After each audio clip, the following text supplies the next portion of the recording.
আমার কাছে যেটা মনে হয় লিজুর ভিত্তি যে শব্দটাও আসছে সেটাও একটা রাজনীতির অংশ। এবং এটা হয়েছে যে মানে পলিটিক্যাল পার্টির সাথে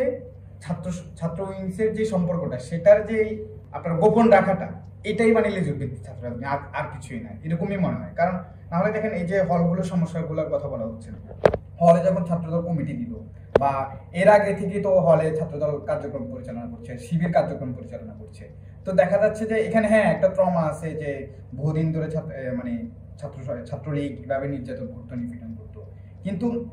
এই যে আজকে যে পরিস্থিতিটা তৈরি হলো, যে আলাপ আলোচনার যে একটা মুহূর্ত তৈরি হলো, তো সেটার জন্য তো মানে এই রাজনীতিটাই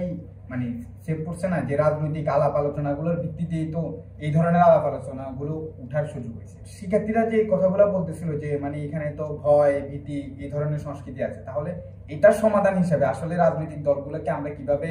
একভূত করতে পারি সেই জিনিসটা আনা উচিত ছিল। যে এখন এক ধরনের আলোচনা হচ্ছে না যে একটা সামাজিক চুক্তির মধ্যে যদি আনা যায়, যে মানে সবগুলো পলিটিক্যাল পার্টির সাথে বসে বা রাজনৈতিক সংগঠনগুলোর সাথে বসে কিভাবে আসলে হলে শান্তিপূর্ণ একটা রাজনীতি হতে পারে, যেটা ওই যে ভাই বললো যে যদি একটা কম্বাইন একটা অ্যালাইন তৈরি হয় যে আমরা এই কর্মকাণ্ডগুলো করবো এবং সেখানে সবগুলা ছাত্র সংগঠন অংশ নেবে, যেটা হয়তো পরিবেশ একটা ছিল ঢাকা বিশ্ববিদ্যালয়ে, যেটার মধ্য দিয়ে ছাত্র শিবিরকে একসময় করছিল। তো যাই হোক, মানে ধরেন রাজনীতি তো সব জায়গায় বিরাজমান, দেখা যাচ্ছে যে মানে ঢাকা বিশ্ববিদ্যালয়ে এক ধরনের রাজনীতি নিষিদ্ধের আলাপ চলতেছে, আবার অন্যদিকে মুক্তিযুদ্ধকে ডিফাইন করাই মানে আরেক ধরনের রাজনীতি উঠে আসতেছে। এবং ঢাকা বিশ্ববিদ্যালয় সবসময় শুনি যে মানে আমরা অভ্যুত্থান পরবর্তীতে প্রাইভেট বিশ্ববিদ্যালয়ের একটা অভিজ্ঞতার কথা বলি, মানে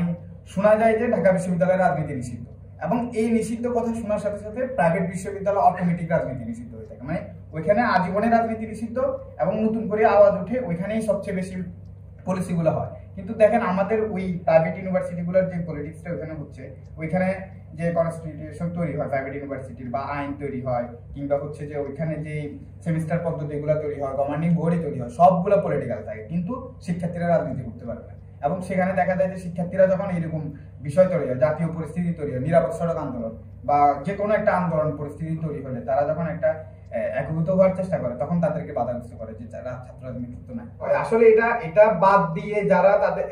মানে বাদ দিয়ে যারা রাজনীতিটা করে তাদের রাজনীতিকে আবার প্রাধান্য দেওয়া হচ্ছে কিনা সেই জিনিসটাও তো ভাবার বিষয় থাকে। যেমন ধরেন মানে এই বিষয়টা আমি কেন বললাম, যেমন বাঁশের কেল্লা যেটা করে, বাঁশের কেল্লা তো শিবিরের একটা পেজ। ধরেন রাত 10টা থেকে এই আন্দোলনটা শুরু হচ্ছে, হলের ছাত্র রাজনীতি থাকবে না, এই মুভমেন্টটা শুরু হচ্ছে, এটার পক্ষে বাসের গেলা উচ্ছরিয়া করতেছে, শিবিরও এটা নিয়ে ভালো নিউজ টিউজ করতেছে যে সাধারণ শিক্ষার্থীদের দাবির সাথে আমরা উত্তম। কিন্তু যখনই শিবিরের ফিল্টার ভাঙা হলো তখন বললো যে এরা কি সাধারণ ছাত্র?